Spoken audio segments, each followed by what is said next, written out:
السلام علیکم۔ میں آپ کو سنا رہی ہوں انسپکٹر نواز خان کی ایک کرائم سٹوری جس کا نام ہے دلہن کا سوالی۔ شوکی خان اور نکے کو میں نے واپس تو بھیج دیا، لیکن ان کے پیچھے اپنے مخبر بلال شاہ کو بھی لگا دیا۔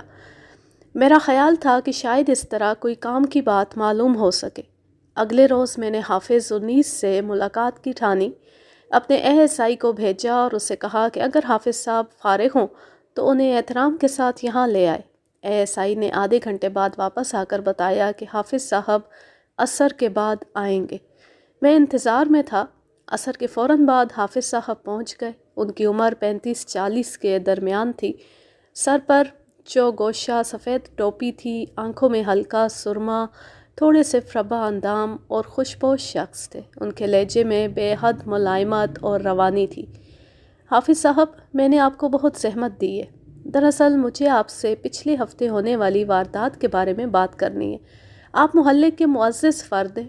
میں چاہتا تھا کہ آپ اس معاملے پر کچھ روشنی ڈالیں۔ اپنے سوال سے میں نے حافظ صاحب کو باور کرایا کہ میں کیس کے بارے میں ان کی رائے لینا چاہتا ہوں۔ وہ دھیمے لہجے میں بات کرنے لگے۔ انہوں نے کہا کہ وہ کام سے کام رکھنے والے بندے ہیں۔ مسجد اور مدرسے سے جو وقت بچتا ہے اس میں بمشکل ضروری حاجات پوری ہوتی ہیں، لہٰذا انہیں محلے کی سیاست کا کچھ زیادہ علم نہیں۔ بس یہ معلوم ہے کہ لوگ رجنی اور اس کے شوہر کو اچھا نہیں سمجھتے تھے۔ ایک ہندو ساہوکار ان کی سائڈ لیتا تھا، اس لیے لوگ انہیں نکال بھی نہیں سکتے تھے، بس دل محسوس کر کے رہ جاتے تھے۔ حافظ صاحب نے اپنی باتوں سے یہ ظاہر کیا کہ اس معاملے میں ان کا کوئی خاص کردار نہیں۔ عام لوگوں کی طرح وہ بھی دیوندر کو ناپسند کرتے تھے اور رجنی کے اندھے ہونے سے انہیں دکھ ہوا ہے اور نہ خوشی۔ مغرب سے کچھ دیر پہلے تک ہم مصروف گفتگو رہے۔ حافظ صاحب کے بولنے کا انداز دل نشیں تھا، بات سیدھی دل پر اثر کرتی تھی۔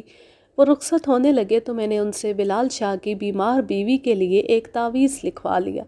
حافظ صاحب کے متعلق مشہور تھا کہ ان کے لکھے ہوئے تعویذ کام کر جاتے ہیں۔ حافظ جی چلے گئے تو میں نے میز کی دراز سے وہ خطوط نکالے جو رجنی اور شمائلہ کو لکھے گئے تھے۔ یہ خطوط ایک ہی ہاتھ کے لکھے ہوئے تھے۔ میں نے تعویذ کی تحریر کو ان خطوں کی تحریر سے ملایا۔ میرا شبہ غلط ثابت ہوا۔ خطوط اور تعویذ کی تحریر بالکل مختلف تھی۔ ابھی خطوط میرے ہاتھ میں ہی تھے کہ ٹیلی فون کی گھنٹی بجی۔ میں نے ریسیور اٹھایا۔ دوسری طرف SP صاحب خود تھے۔ گھبرائے ہوئے لہجے میں بولے، انسپکٹر نواز، فوراً سیکٹر 2 میں پہنچو۔ راکیش پانڈے کی کوٹھی میں کوئی واردات ہو گئی ہے۔ غالباً مجرم ابھی کوٹھی میں ہی ہے۔ ایسی ایمرجنسی کال پر عملے کو فوراً حرکت میں آنا پڑتا ہے۔ میں جیسے بیٹھا تھا ویسے ہی اٹھ کر صحن کی طرف لپکا۔ مجھے عجلت میں دیکھ کر 2 کانسٹیبل اور ایک ASI خود بخود میرے پیچھے آ گئے۔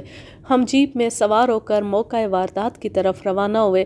سیکٹر 2 تھانے سے بمشکل 6 فرلانگ کے فاصلے پر تھا۔ ہم 5 منٹ میں وہاں پہنچ گئے۔ یہ شام کے 7-7:30 بجے کا وقت تھا۔ راکیش پانڈے کی کوٹھی ڈھونڈنے میں مجھے بالکل دشواری نہیں ہوئی۔ وہ ایک مشہور شخصیت تھا، سماجی کاموں میں بڑھ چڑھ کر حصہ لیتا تھا، اس کے علاوہ سیاست میں بھی تھوڑا بہت پاؤں رکھتا تھا۔ اس کی تصویریں اکثر اخباروں میں چھپتی رہتی تھی۔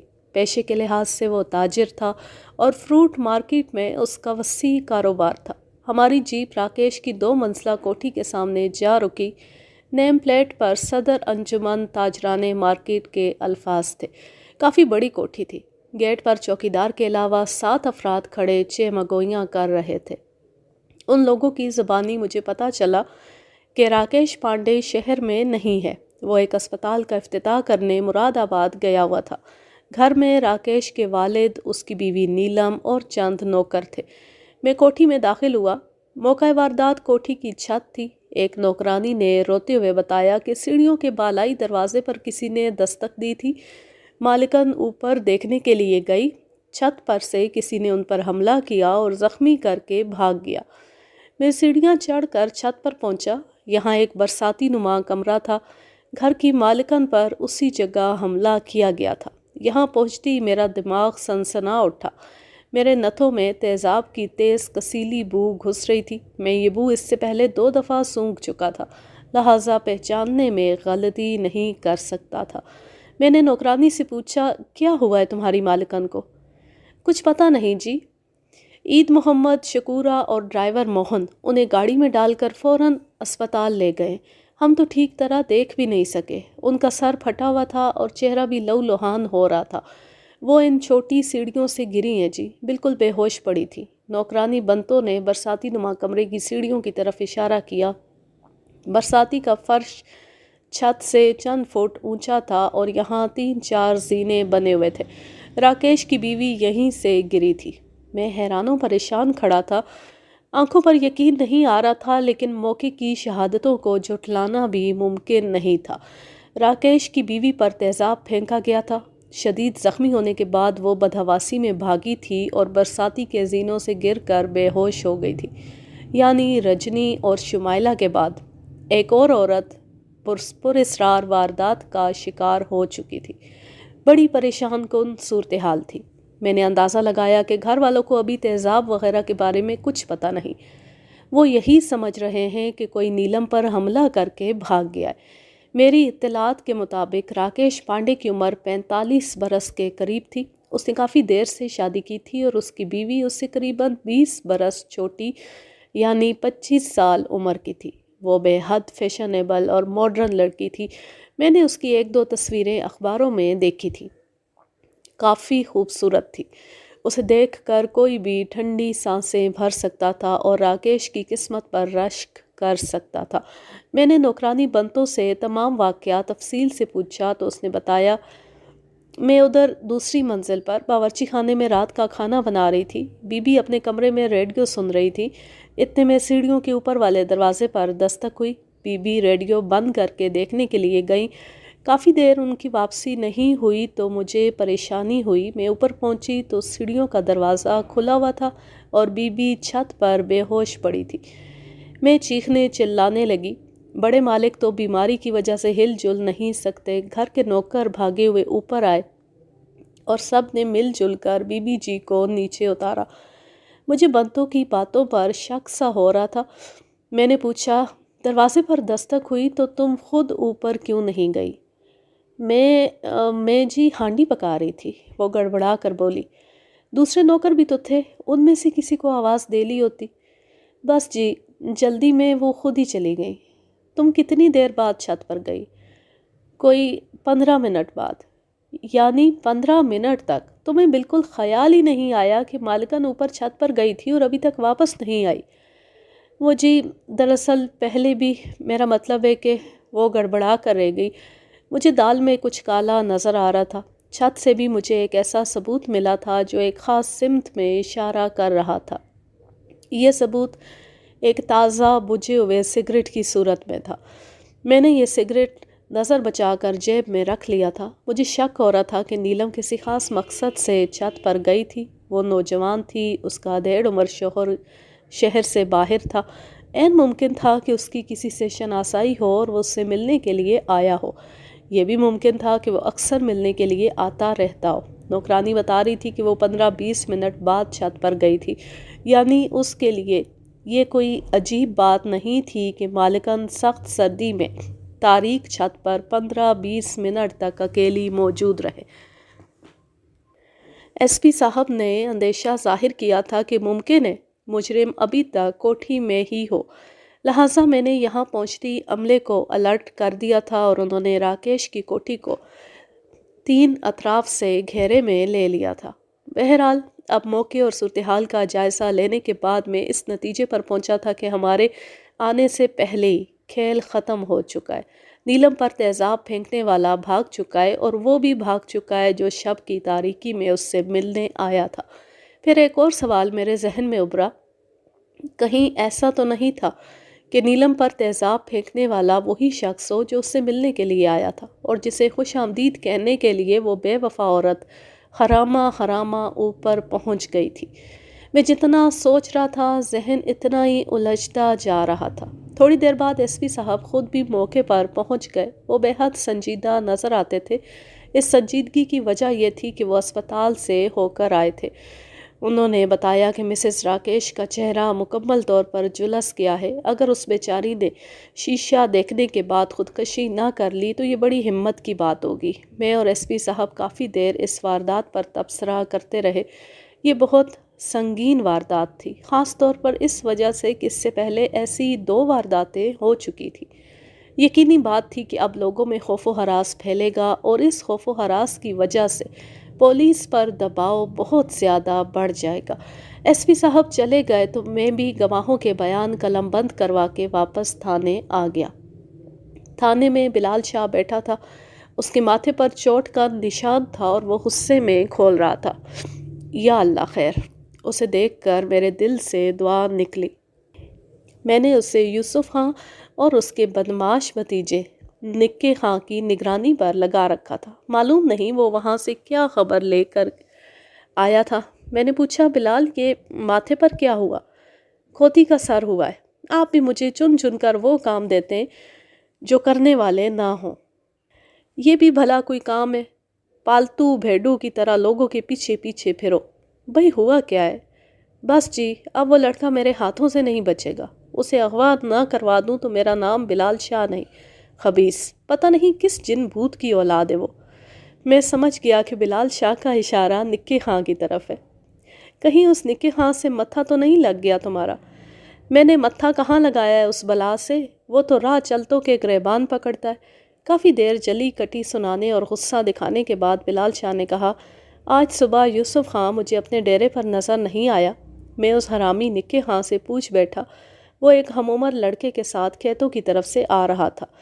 میں نے کہا، نکے خان تمہارا چاچا کہاں ہے؟ جواب دینے کی بجائے وہ مجھے گھورنے لگا، پوچھنے لگا تمہارے باپ کا نام کیا ہے اور کس گاؤں سے آئے ہو؟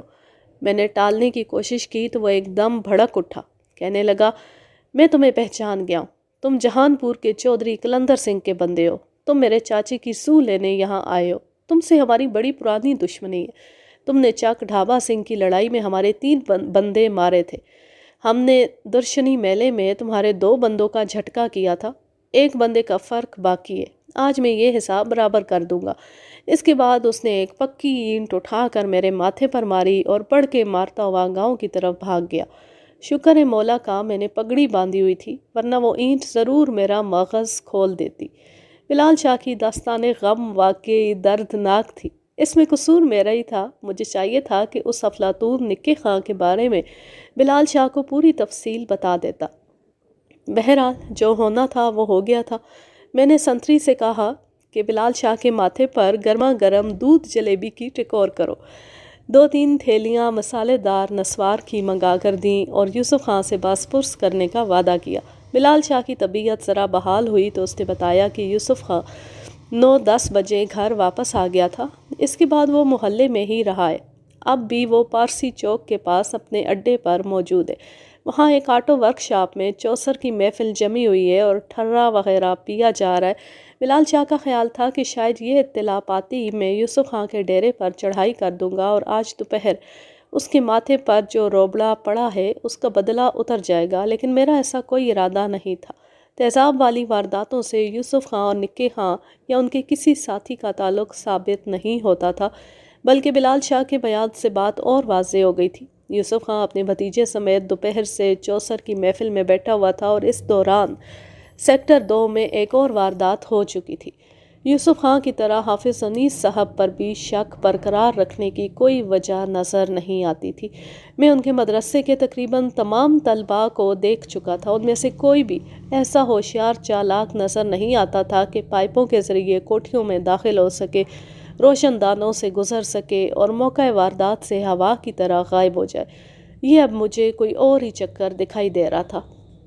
بلال شاہ ابھی رخصت ہوا ہی تھا کہ سب انسپکٹر ریاض ہسپتال سے آ گیا۔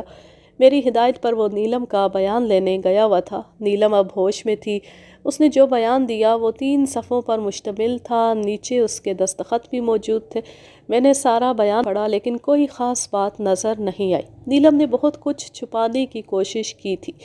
مثلاً اس نے یہ نہیں بتایا کہ دستک کی آواز پر وہ خود چھت پر کیوں گئی تھی جبکہ نوکر بھی موجود تھے، پھر وہ تاریک برساتی میں کیا لینے گھسی تھی۔ نیلم نے لکھوایا تھا کہ وہ تیزاب پھینکنے والے کا چہرہ نہیں دیکھ سکی، بس اچانک اسے ایک سایہ نظر آیا اور ایک سیال اچھل کر اس کے چہرے پر آ گرا۔ نیلم کا بیان پڑھنے کے بعد میں واقعات کی کڑیاں جوڑنے کی کوشش کرنے لگا۔ کمرہ بند تھا اور میں سگریٹ پر سگریٹ پھونک رہا تھا۔ یہ بات میرے دل میں جم چکی تھی کہ نیلم بے وفا عورت ہے اور وہ اپنے کسی شناسا سے ملنے گھر کی چھت پر گئی تھی۔ یقیناً اس سے پہلے بھی وہ چھت پر جاتی تھی اور تاریک برساتی میں کچھ وقت گزارتی تھی۔ اگر تیزاب پھینکنے والا اس کے شناسا کی بجائے کوئی اور شخص تھا تو پھر ایک اور بات بھی ممکن تھی۔ ایک نیا خیال میرے ذہن میں آیا اور میں کرسی پر سیدھا ہو کر بیٹھ گیا۔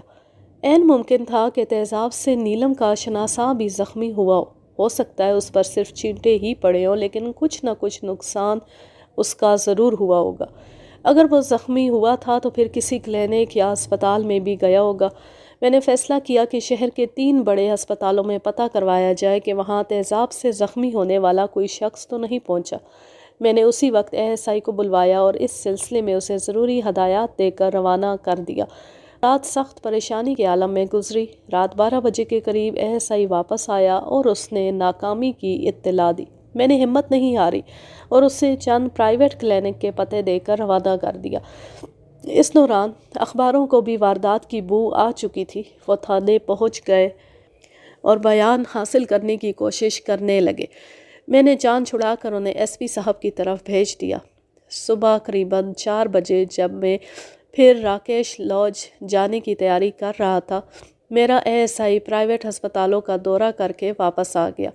اس کے چہرے پر کامیابی کا جوش دیکھ کر میرا دل بھی کھل اٹھا۔ ASI نے پرجوش لہجے میں بتایا کہ ایک نزدیکی کلینک میں مطلوبہ شخص کا سراغ مل گیا ہے۔ یہ پرائیویٹ کلینک ایک انگریز ڈاکٹر رابنسن کا تھا۔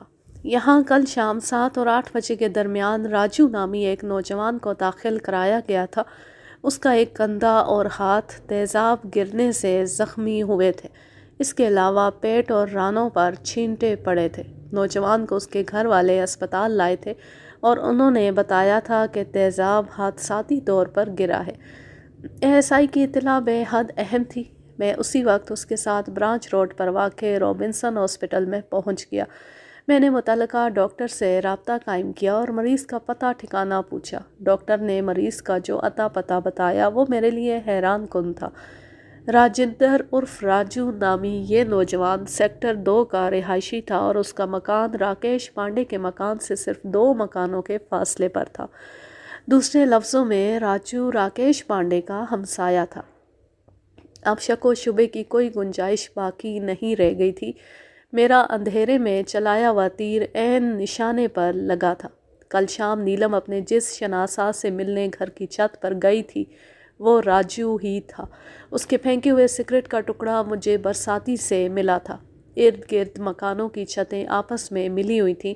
راجو یقیناً چھتیں پھلانگتا ہوا راکیش کے گھر تک پہنچا تھا اور اسی طرح واپس چلا گیا تھا۔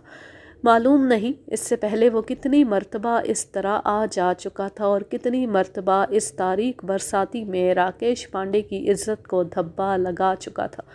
وہ سماجی کارکن بنا اسپتالوں کے افتتاح کرتا پھرتا تھا اور یہاں اس کی خوبرو بیوی اپنے عاشق کی مرادیں پوری کر رہی تھی۔ یقیناً نوکرانی بنتو اس کی ہمراز تھی اور سب کچھ جانتے بوجھتے بھی زبان بند رکھے ہوئے تھی۔ راجو وارڈ میں پڑا تھا، اس کے پاس اس کا والد بھی تھا۔ میں نے ان دونوں پر ظاہر ہونا مناسب نہیں سمجھا اور راجو سے ملے بغیر واپس آ گیا۔ راجو سے میری تفصیلی ملاقات اگلے روز اس کے گھر میں ہوئی۔ وہ اسپتال سے فارغ ہو کر آیا تھا اور اب گھر میں آرام کر رہا تھا۔ میں رات قریباً 12 بجے ان کے گھر پہنچا۔ راجو کے والد نے دروازہ کھولا۔ وہ ایک سرکاری ٹھیکیدار تھا۔ بڑے بیٹے ملازمتیں کرتے تھے۔ راجو سب سے چھوٹا تھا اور چند ماہ میں اس کی شادی ہونے والی تھی۔ راجو کے والد نے مجھے انسپکٹر کی حیثیت سے نہیں پہچانا، ویسے بھی میں سادہ لباس میں تھا۔ اس نے مجھے سر تا پا گھورتے ہوئے کہا، کیا بات ہے پتر جی؟ مجھے راجو کے دفتر سے اس کے انچارج صاحب نے بھیجا ہے۔ حساب میں کچھ فرق آ رہا ہے۔ راجو سے ملنا بہت ضروری ہے۔ راجو بینک میں کام کرتا تھا۔ اس کے بینک سے ضروری معلومات میں پہلے ہی حاصل کر چکا تھا۔ راجو کا والد اندر چلا گیا اور تھوڑی دیر بعد واپس آ کر مجھے اپنے ساتھ راجو کے پاس لے گیا۔ راجو کچی نیند سے بیدار ہوا تھا، اب آنکھوں میں سرخی لیے سوالیہ نظروں سے میری طرف دیکھ رہا تھا۔ میں نے راجو سے حال احوال دریافت کیا۔ بولا، آپ کو سیالوی صاحب نے بھیجا ہے؟ لہجے میں حیرت تھی۔ اس میں اتنا حیران ہونے کی کیا بات ہے؟ میرا مطلب ہے میں نے پہلے آپ کو کہیں دیکھا نہیں۔ راجو کا والد اب کمرے سے باہر جا چکا تھا۔ میں نے لہجہ بدلتے ہوئے کہا، ہاں تم ٹھیک سمجھ رہے ہو، میں تمہارے دفتر سے نہیں آیا۔ تو پھر؟ میں تھانے سے آیا ہوں، انسپکٹر نواز میرا نام ہے، مجھے تم سے کچھ ضروری باتیں کرنی ہیں۔ میں نہیں چاہتا تھا کہ تمہارے گھر والوں کو میری آمد کا پتہ چلے، اس لیے یہ بہانہ کرنا پڑا۔ ایک لمحے میں راجو کا رنگ زرد ہو گیا، وہ ڈری ہوئی نظروں سے میرا چہرہ دیکھ رہا تھا۔ میں نے اٹھ کر دروازہ بھیڑ دیا اور دھیمے لہجے میں اس سے باتیں کرنے لگا۔ میں نے اسے بتا دیا کہ راکیش کی بیوی سے اس کا تعلق میرے لیے ڈھکا چھپا نہیں رہا۔ پرسوں رات راکیش لاج کی چھت پر جو واقعہ ہوا ہے وہ بھی میرے علم میں ہے۔ وہ میری باتیں سن کر خوف سے کانپتا رہا۔ اتنے میں ایک نوکر چائے لے کر آ گیا۔ نوکر کی آمد پر میں خاموش ہو گیا۔ چائے کی چسکیاں لیتے ہوئے میں نے راجو سے کہا، دیکھو بھیا، میں چاہتا ہوں کہ تم مجھ سے تعاون کرو، اس میں تمہاری بھلائی ہے اور تمہاری بچت بھی۔ دوسری صورت میں بدنامی اور مصیبت کے سوا کچھ حاصل نہیں ہوگا۔ 10-15 منٹ کی مخص ماری کے بعد میں راجو کو رائے راست پر لے آیا۔ میرے سوالوں کے جواب میں اس نے مجھ سے رازداری کی درخواست کی اور پھر جو کچھ بتایا اس کا لب لباب یہ ہے۔ مسز راکیش یعنی نیلم سے راجو کے تعلقات 8-10 ماہ پرانے تھے۔ وہ اکثر رات کے اندھیرے میں اس سے ملنے جاتا رہتا تھا۔ نیلم ایک آزاد خیال جذباتی لڑکی تھی۔ وہ پانی کے ایک ایسے منہ زور دھارے کی طرح تھی جس پر پانڈے ریت کا بند باندھنے کی کوشش کر رہا تھا۔ وہ آزادانہ گھومتی پھرتی تھی اور ہر قسم کی محفلوں میں حصہ لیتی تھی۔ یہ کوئی 5 ماہ پہلے کی بات ہے جب نیلم کو ایک گمنام خط ملا۔ اس خط میں نیلم کو دھمکی دی گئی تھی کہ اگر اس نے نت نئے فیشن کرنا اور اخباروں میں تصویریں چھپوانا نہ چھوڑا تو اسے بری طرح پچھتانا پڑے گا۔ نیلم نے اس خط کو کوئی اہمیت نہیں دی اور چند روز میں سب کچھ بھول بھال گئی۔ لیکن اوپر تلے اسے 2 خط اور ملے۔ گمنام شخص نے وارننگ دی کہ اگر اب وہ برقعے کے بغیر گھر سے باہر نظر آئی تو آئندہ کسی کو صورت دکھانے کے قابل نہیں رہے گی۔ نیلم نے یہ خط راجو کو بھی دکھائے۔ راجو نے بات ہنسی ہنسی میں ٹال دی۔ نیلم خود بھی ان خطوں کو دل لگی سے زیادہ اہمیت نہیں دے رہی تھی۔ اس کے بعد 3-4 ماہ تک کوئی ایسا واقعہ رونما نہیں ہوا جو نیلم یا راجو کو ان خطوں کی یاد دلاتا۔ یہاں تک کہ پرسوں رات جب نیلم اور راجو برساتی کی تاریکی میں کھڑے تھے، اچانک ایک سایہ نمودار ہوا اور نیلم کے چہرے پر تیزاب پھینک کر نکل بھاگا۔ یہاں تک تو راجو کی روداد میں نے اطمینان سے سنی، لیکن اس کے بعد اس نے جو کچھ بتایا وہ کسی بھی شخص کو بے قرار کر سکتا تھا۔ میں فوری طور پر فیصلہ نہیں کر پا رہا تھا کہ راجو کی بات پر اعتبار کروں یا نہیں۔ وہ ایک پڑھا لکھا شہری بندہ تھا، اپنے پورے ہوش و حواس میں بھی تھا، لیکن اس کی بات بڑی عجیب و غریب تھی۔ اس نے بتایا کہ اس نے تیزاب پھینکنے والے کا خیولہ دیکھا تھا اور چند قدم بھاگ کر اس کے پیچھے بھی گیا تھا۔ اس کا قد ایک 10-11 سالہ بچے کے برابر تھا، لیکن اس میں انتہا درجے کی پھرتی تھی۔ وہ چھت کی 4 انچ چوڑی منڈیر پر یوں بھاگ رہا تھا جیسے سڑک پر بھاگ رہا ہو۔ وہاں سے اس نے ایک اور جست بھری اور ایک چھجے سے لٹک کر ایک تاریک کھڑکی میں گم ہو گیا۔ تھوڑی دیر بعد راجو نے اسے ایک پائپ کے ذریعے بندر کی سی پھرتی سے گلی میں اترتے اور ایک موڑ پر اوچل ہوتے دیکھا۔ راجو نے بتایا کہ وہ اپنی چال ڈھال سے کوئی بونا لگتا تھا۔ یہ بھی ہو سکتا ہے کہ کسی سرکس کا بونا ہو، کیونکہ اس کی پھرتی حیران کن بلکہ ناقابل یقین تھی۔ یہ بیان دیتے ہوئے راجو کے چہرے پر حیرانی اور آنکھوں میں خوف سا تھا۔ وہ ایک پڑھا لکھا شخص تھا، ورنہ ہو سکتا ہے اس سارے واقعے کو کوئی پراسرار رنگ دے دیتا۔ میرا دل کہہ رہا تھا کہ راجو جھوٹ نہیں بول رہا، وہ وہی کچھ بتا رہا ہے جو اس نے دیکھا ہے۔ اس کی باتوں میں وزن تھا۔ مجھے حیرانی ہو رہی تھی کہ ہم میں سے کسی کا دھیان پہلے اس طرف کیوں نہیں گیا۔ چھوٹے پاؤں کا نشان کسی بچے کے علاوہ کسی ٹھگنے کا بھی ہو سکتا تھا۔ اگر راجو کی بات کو منوعن تسلیم کر لیا جاتا تو اس کا مطلب تھا کہ چھوٹے قد کا ایک نہایت خطرناک نیم پاگل قسم کا شخص شہر میں موجود ہے اور منمانی کارروائیاں کر رہا ہے۔ اگلے روز وہی ہوا جس کا ہمیں ڈر تھا۔ وہ بات جو افواہ کی صورت سیکٹر 2 میں گشت کر رہی تھی پورے شہر میں مشہور ہو گئی۔ رہی صحیح کسر ایک مقامی اخبار کے نمائندے نے پوری کر دی۔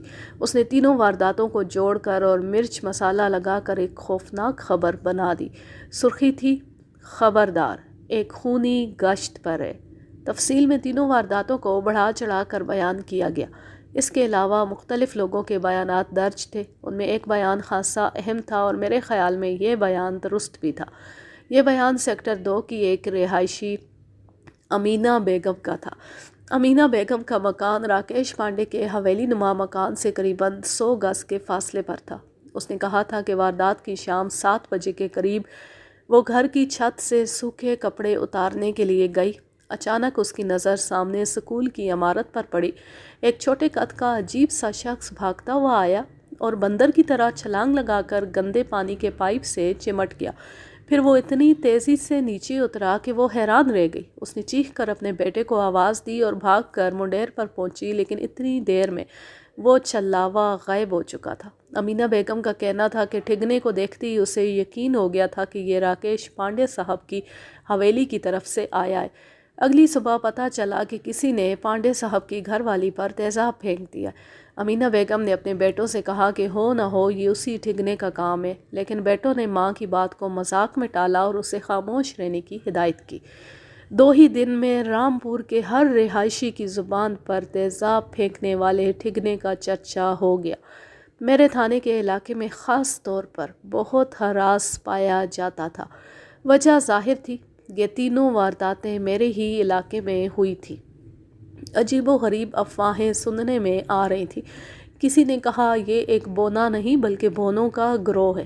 کسی نے اسے حبشی قرار دیا اور کہا کہ اس کے چہرے پر 2 سرخ انگارہ آنکھیں ہیں اور وہ جانوروں کی طرح غراتا ہے۔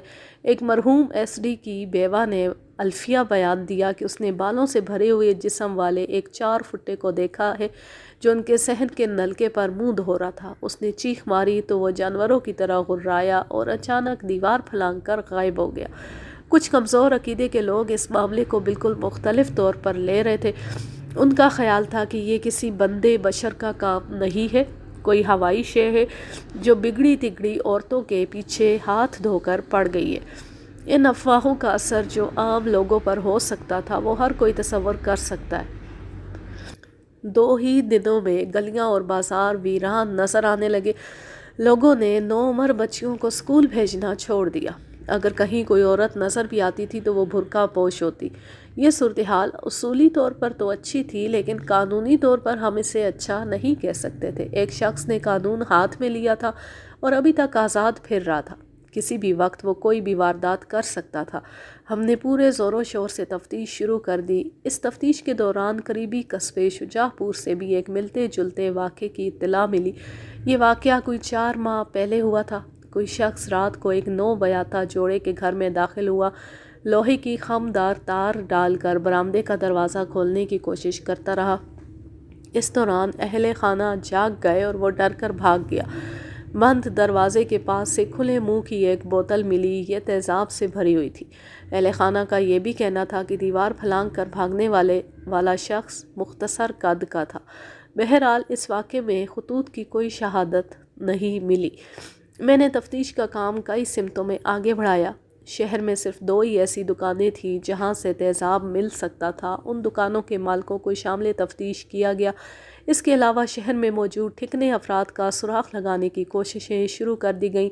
اس سلسلے میں ہر محلے کے اندر موجود مقامی مخبروں نے خاصا تعاون کیا۔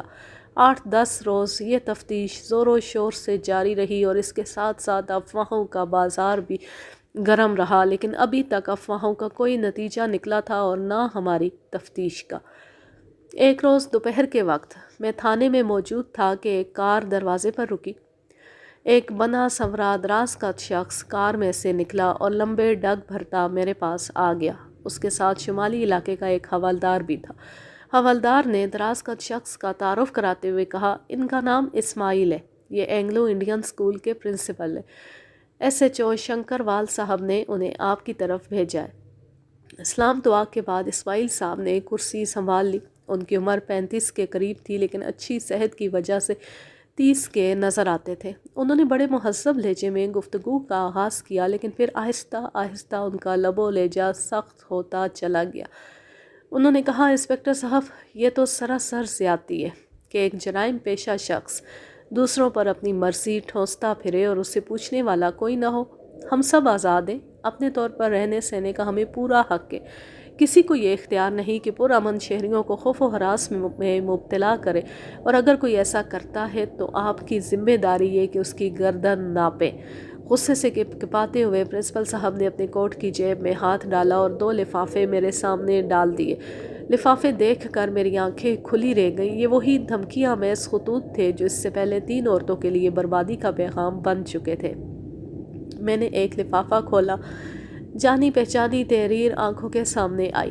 لکھا تھا، محترمہ کلثوم صاحبہ، تم مجھے شکل سے سمجھدار نظر آتی ہو، اس لیے امید کرتا ہوں کہ میری ہدایت پر عمل کرو گی اور خود کو کسی بڑی مصیبت سے بچا لو گی۔ میں کون ہوں اور کس لیے یہ لکھ رہا ہوں، اس بات کو دل سے نکال دو۔ بس جو میں لکھ رہا ہوں اس پر غور کرو۔ یاد رکھو، عورت کی اچھی صورت دیکھ کر مرد کے دل میں شیطان سر اٹھاتا ہے۔ تم بھی اچھی صورت کی مالک ہو، اس لیے تمہیں پردے کی ضرورت عام عورتوں سے زیادہ ہے۔ میں آئندہ تمہیں چست لباس میں اور ننگے سر نہ دیکھوں، ورنہ بہت بری طرح پیش آؤں گا۔ میرے خیال میں تمہیں پتہ ہی ہوگا کہ میں نہ ماننے والیوں کا کیا حشر کرتا ہوں، اور جو پولیس میں جانے کی کوشش کرتا ہے اس کا حشر اور بھی خراب ہوتا ہے۔